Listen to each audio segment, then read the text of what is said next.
আসসালামু আলাইকুম দর্শক, কেমন আছেন? অনেক দিন পর লম্বা বিরতির পর চলে আসছি আজকে চাষির কথার নতুন আয়োজনে।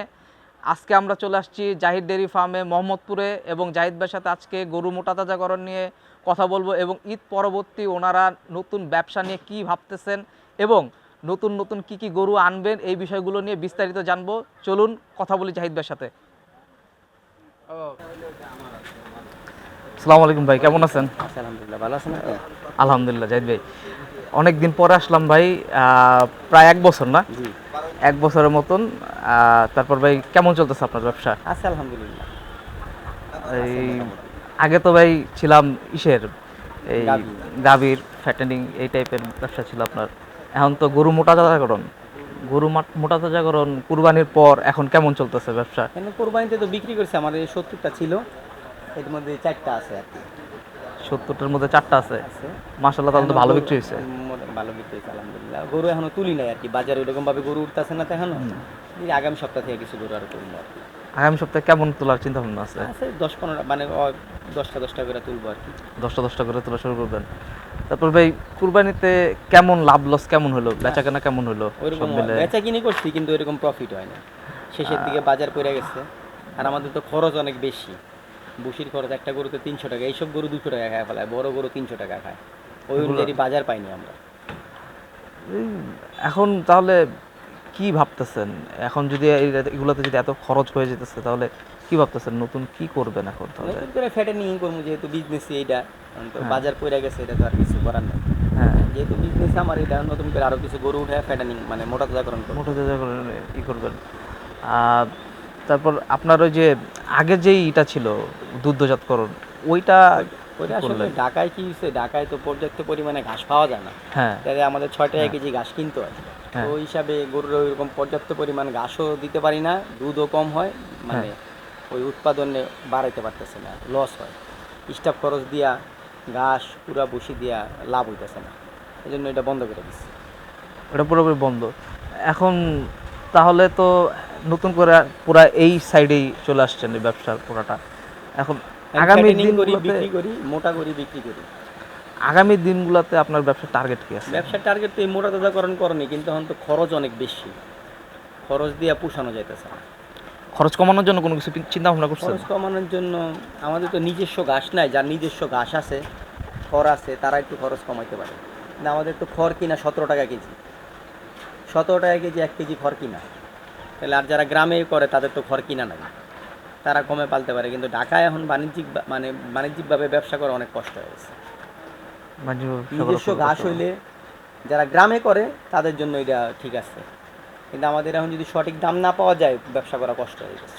মোটা তাজাকরণের জন্য ভাই আপনি কোনো পদ্ধতি অবলম্বন করতেন নাকি? মোটা করানোর জন্য আমরা ন্যাচারাল, আমরা কোনো ইঞ্জেকশন ব্যবহার করি না, ইনজেকশন না, এমনিতে আছে না খাবার, এই খাবার এভাবে আমি এভাবে ধরুন করলে যে মোটা নিজে তাজা। ভুট্টা ভাঙাইতাম, হ্যাঁ, ভুট্টা, পায়রা, তারপর আপনার ধানের যে ধান পুরা ভাঙাইতাম, এগুলি মিলে একটা খাবার বানাইতাম। আর এদিক দিয়ে আমি এলো আপনার এই যে খেয়ার গুড়ের সাথে চিটাগুড় মিলে ইউরিয়া মোলাসেস একটা আছে, ওইটা দিতাম, তো ওইটা তো মোটামুটি ভালোই হয়। Urea molasses. আচ্ছা, তো এই দুধের চাইতে তাও ওইটিতে কিছু টাকা থাকে আর কি, মোটা দুধে লস। একটা গরুর পিছনে মোটা তাজাকরণে আপনি কতটুকু সময় দেন? আমি 3 কতদিন? মাসের প্রজেক্ট করি। 3 মাস। 3 মাসে আপনার আনার শুরু থেকে 3 মাসের মধ্যে কেমন ওজন বাড়ে? 3 মাসে কত বাড়ে? 3 মাসে একটা গরু হয়তো বা 1 মণ বাড়ে। 1 মণ। 1 মণ, 1 মণ হলে তো ভালোই আলহামদুলিল্লাহ। এই দিকে আবার খাবার খরচ জায়গা, কারণ হ্যাঁ, 1 মণ গোছের দাম 28,000, খাবার খরচ দিয়ে যায় 20-22 হাজার টাকা। তাহলে তো দিন শেষে আসলে ওই রকম একটা মুনাফা পাওয়া যায় না, চলা যায় কোনো মতে, কিন্তু ওই যে যেরকম একটা ভালো অঙ্কের মুনাফা, এটা করা কষ্ট হয়ে গেছে। নষ্ট হয়ে যাচ্ছে। কারণ পুরা বুসির দাম বেশি। সরকার আচ্ছা, যদি এই জায়গায় ভর্তুকি দিত পুরা বুসিতে, তাইলে হয়তো বা বিজনেস করে আরাম পাওয়া যেত। পুরো বেশি আপনারা সংগ্রহ করেন কোথা থেকে? এই যে পাশে আমাদের আটি বাজারি দোকান আছে, পুরা হাটে বাজারের দোকান থেকে? ওইদিকে মেল আছে, মেলে থেকে আনি। মিল থেকে? মিল মানে হচ্ছে যে ওই গমের তেল, গমের গমের গমের ভুসিটা, গমের ভুসিটা? 1 কেজি গম ভুসি পড়ে যায় 57 টাকা। গমের ভুসি 57 টাকা 1 কেজি। প্রতিদিন একটা গরুর পিছনে কয় কয় কেজি ভুসি লাগে? এই যে এইসব তো 2 কেজি খেয়ে ফেলায় গম ভুসি। আরও তো অন্য অন্য ভুট্টা বাঙ্গা আছে, পুরা আছে, খের আছে, বড় গরু এক একটা 300 টাকা খায় ফেলায়, ওই গরুটা খায় ফেলায় ধরেন 250 থেকে 300 টাকা। কেজি হিসাব করলে কত কেজি খাবার যেতে পারে একটা গরুর পিছনে প্রতিদিন? এইসব গরু 4-5 কেজি খায়, বড় গরু 6-7 কেজি খায়। এগুলি তো ছোট রেঞ্জের গরু, এগুলি 4-5 কেজি খায়। আপনারা সাইলেজ এগুলো খাওয়াইতে পারেন না? সাইলেজ খাওয়াই, সাইলেজ তো আমাদের ধরেন সাইলেজ আনতে গেলেও আমাদের সাইলেজ 12-13 টাকা কেজি পড়ে যায়। 12-13 টাকা? 10 টাকা কেজি কিনা পরে আনতে আনতে আরো 2-3 টাকা খরচ। তো 13 কেজি এইসব গরু, একটা গরু 5 কেজি তো সাইলেজ এমনি খায় ফেলাইবে। 2 বেলায় 10 কেজি, 2 বেলায় 10 কেজি সাইলেজ খেলে 130 টাকা খায় ফেলেছে। হুম। 10 কেজি সাইলেজ খেলে 130 টাকা খায় ফেলেছে, আর অন্য অন্য তো বাদই আছে। সেই হিসাব করলে একটু কম পড়ে না খরচ তাহলে খাবারের সাইলেজে?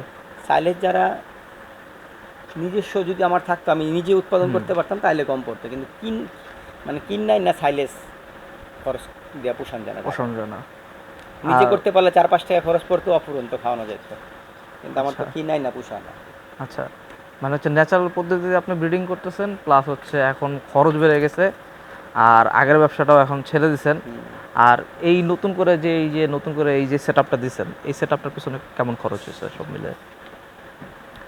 আর এই জায়গায় একসাথে কতগুলো গরু রাখতে পারেন আমি যে 40টা গরু রাখতে পারি একসাথে?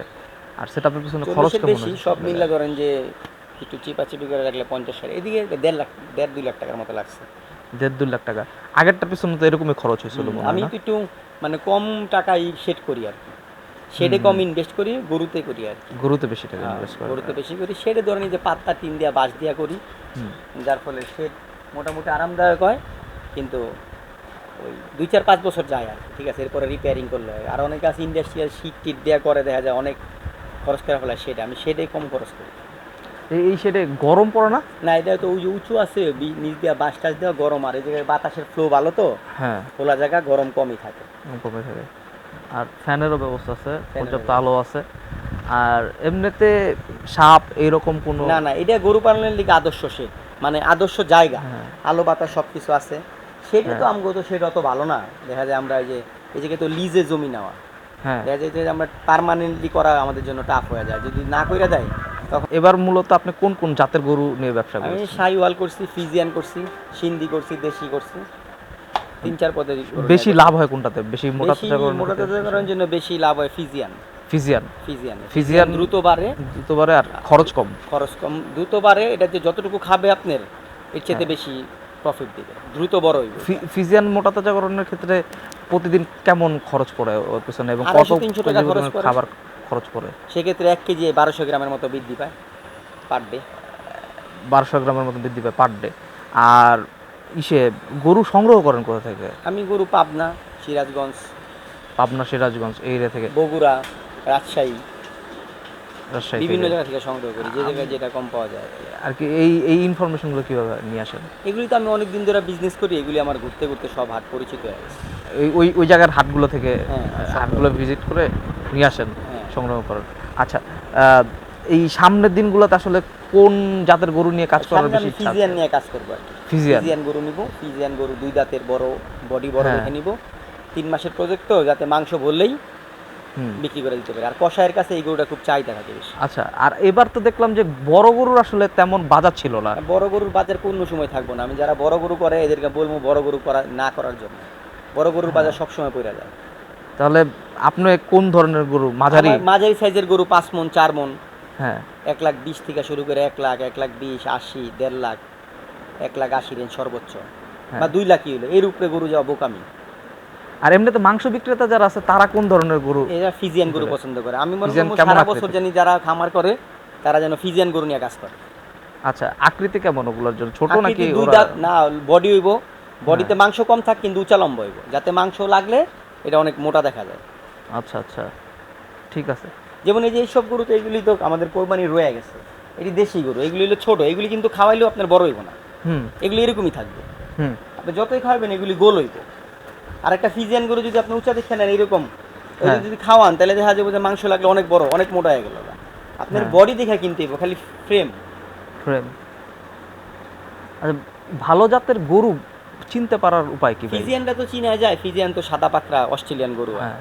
ওইগুলি দেখলেই বোঝা যায় যে কি অবস্থা, মাথাটা একটু বড় থাকে, পায়ের পাগুলি মোটা হইব, যেমন ওই যে ওরকম পাগুলি মোটা হইব, যে ওইটা ফিজিয়ান, ওটা কিন্তু বকন, পাগুলি মোটা হইব, ঠিক আছে, আর আপনার চামড়া ঢিলা হইব, এগুলা কি দেশি জাত না? এগুলি দেশি জাত। দেশি জাতের গরু। বাকি সব একটাই তো ফিজিয়ান আছে, বাকি সব তো দেশি জাত দেশি। এখন।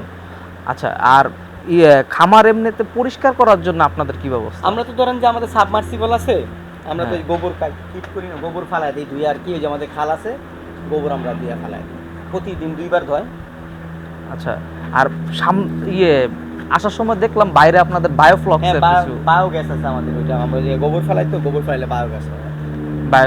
বায়োগ্যাসের গোবর ফেলালে আপনারা কি পরিমাণের দিনে 60 কেজি গোবর, 60 কেজি পানি, তাহলে 2 ষাট- ঘন্টা মানে জ্বালানো যায়। মানে সমপরিমাণের গোবর সমপরিমাণে পানি দিতে হয়? পানিটাকে গুলায়া ওইটার ভিতরে রেখে দিতে হ্যাঁ। হয় আর কি। আচ্ছা আচ্ছা, ওটা থেকে কি পরিমাণের আর কি গ্যাস উৎপাদন হয়? দিনে 2 ঘন্টা জ্বালানো যায়। দিনে 2 ঘন্টা জ্বালানো যায় প্রতিদিন? মাশাআল্লাহ, ভালো।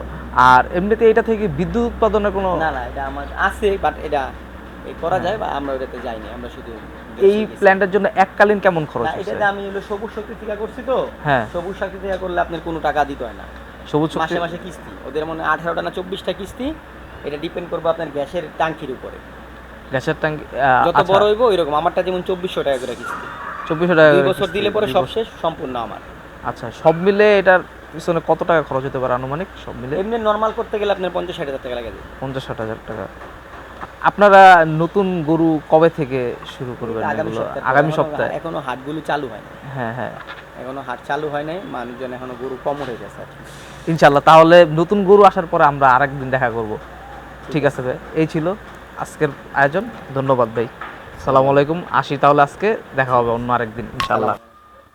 তো দর্শক, দেখলেন জাহিদ ভাইয়ের সাথে কথা বললাম তাদের নতুন মোটা তাজাকরণের পরিকল্পনা নিয়ে, এবং তারা এখন ঈদের পর, যেহেতু ঈদের পর, তো এখন ওরকম বেশি গরু নেই, তো ওনারা সপ্তাহখানেকের মধ্যে নতুন গরু আনবেন, এবং আপনাদের সাথে ইনশাআল্লাহ পরবর্তী আরেকটা পর্ব নিয়ে হাজির হব।